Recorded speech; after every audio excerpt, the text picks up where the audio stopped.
Bullying in the digital world has increased over the last decade. Reasons for this type of bullying have been listed below. Other reasons are envy, prejudice, and intolerance for disability, religion, gender, shame, pride, guilt, and anger. These particular reasons can be explained by those who would not confront their victim face to face. Bullying has now spread to the computer because it provides a greater advantage for the bully. The bully can make anonymous attacks, inflict greater psychological harm, harass a victim at home, and rest easy knowing that most authority figures will be unable to trace or stop the harassment. A victim, on the other hand, feels more vulnerable and alone.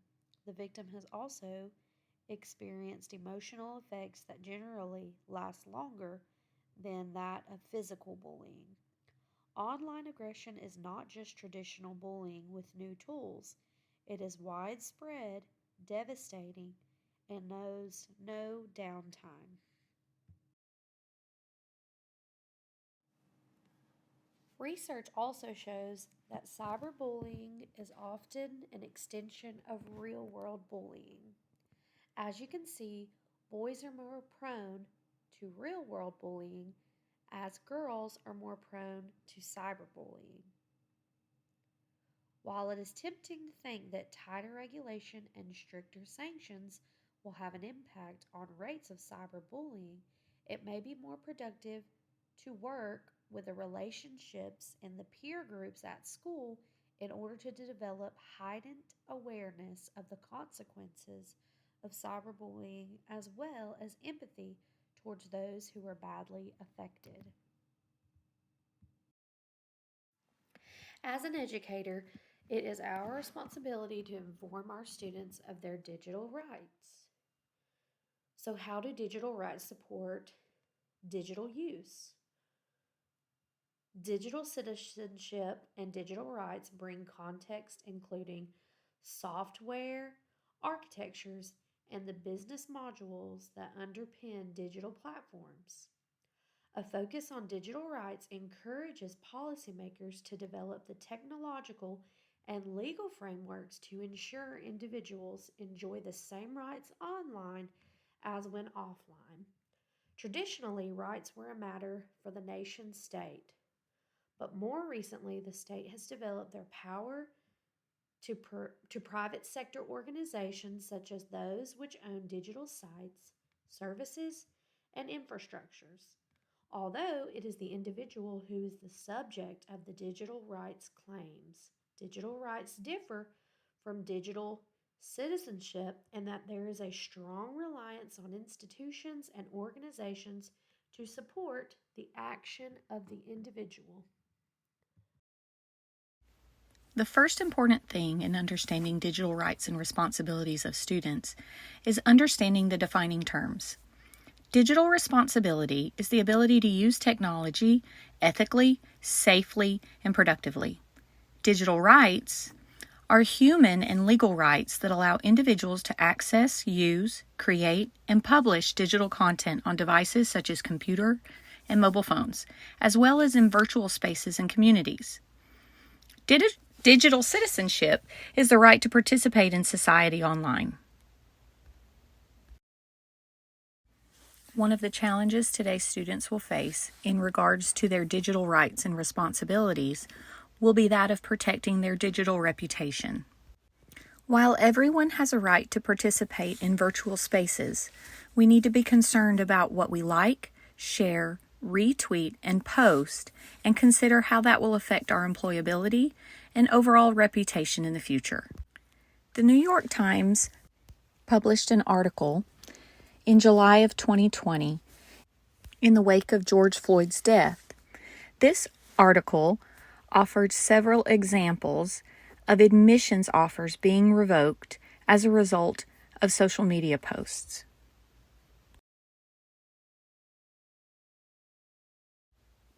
Another issue in regards to the digital rights and responsibilities of students is equal access to connection. Not everyone has access to the internet in a reliable capacity in many parts of Alabama. While schools across the state have transitioned into having a device per student, students may still lack the internet capabilities to complete work even if devices are sent home. Even though rural broadband is getting better, it is still not accessible everywhere. So while students have a right to access devices, they do not always have the means to access them when needed. In Alabama, grant money has been awarded to increase internet access statewide. However, the grant program is structured to allow businesses to decide where to go. In poorer counties, the revenue is insufficient for a private business to generate the required rate of return to justify the projects in these areas, leaving many of Alabama in technology deserts. One way educators can instruct students on their digital rights and responsibilities is by using our online presence to affect and engage in our community positively. By integrating digital rights and responsibilities of students into existing civics lessons, educators can help students understand the impact they are capable of having by using digital citizenship to engage in and express their civic and political perspectives.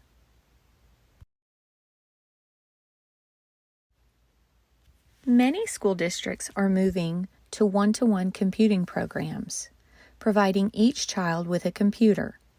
School systems are finding that many students are finding ways around safety features and not treating equipment with respect. School systems can use this as an opportunity to provide students with education in proper digital citizenship, as well as general respect for property. Gilbert United School District in Arizona has instituted a new program for digital citizenship into the classroom technology. Technology coordinators have teamed up with school social workers to integrate this program into school curriculum.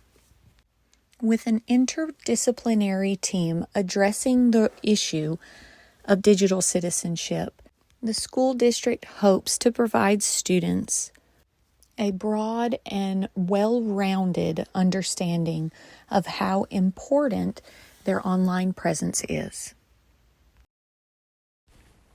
The first challenge is cyberbullying and anonymity. The anonymity provided by online platforms can embolden individuals to engage in cyberbullying without fear of immediate consequences. For instance, in 2019, a high school student in Florida posted a series of anonymous threatening messages on social media platform, causing significant distress among the staff and students. This lack of accountability often results in more serious and harmful behavior. The second challenge is difficulties in monitoring and regulation. The sheer volume of online interactions make it challenging to monitor and regulate cyberbullying effectively. A study by Kowalski found that cyberbullying incidents often go unreported due to the difficulty in monitoring and tracking such as behavior online. This lack of reporting further exacerbates the challenges of addressing cyberbullying effectively. The first opportunity lies in digital empowerment and education. Digital platforms provide an excellent opportunity for educational campaigns and interventions to raise awareness about the consequences of cyberbullying. For example, Google's Be Internet Awesome campaign focuses on teaching kids the fundamentals of digital citizenship and safety.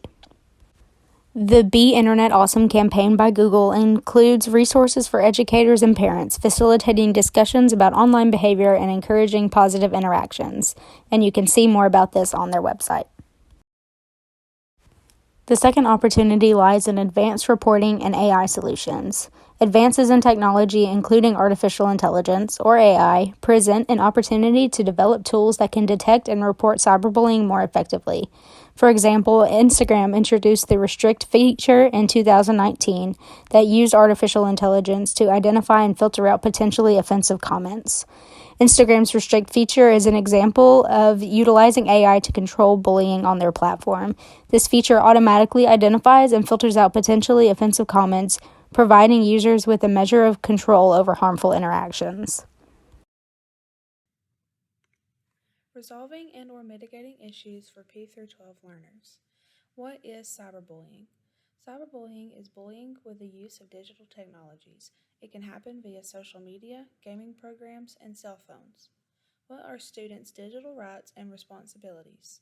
Students have the right to engage in technology use at school as well as home. However, some expectations come with the privileges and freedom to use technology. Students must be responsible as they participate in the digital world. Ways to resolve and/or mitigate cyberbullying. Talk with parents about cyberbullying. Encouraging parents to monitor their children's devices could help cut down on cyberbullying. Parents need to be made aware of the outcomes and consequences of cyberbullying. Parents can also download anti-bullying apps to monitor their child's devices. Eliminate cell phones in school. In most schools today, students have access to Chromebooks or desktop computers. There is no reason for cell phones to be out during school hours. By eliminating the use of cell phones in school, we eliminate videos and pictures taken, inappropriate searches, and other forms of bullying.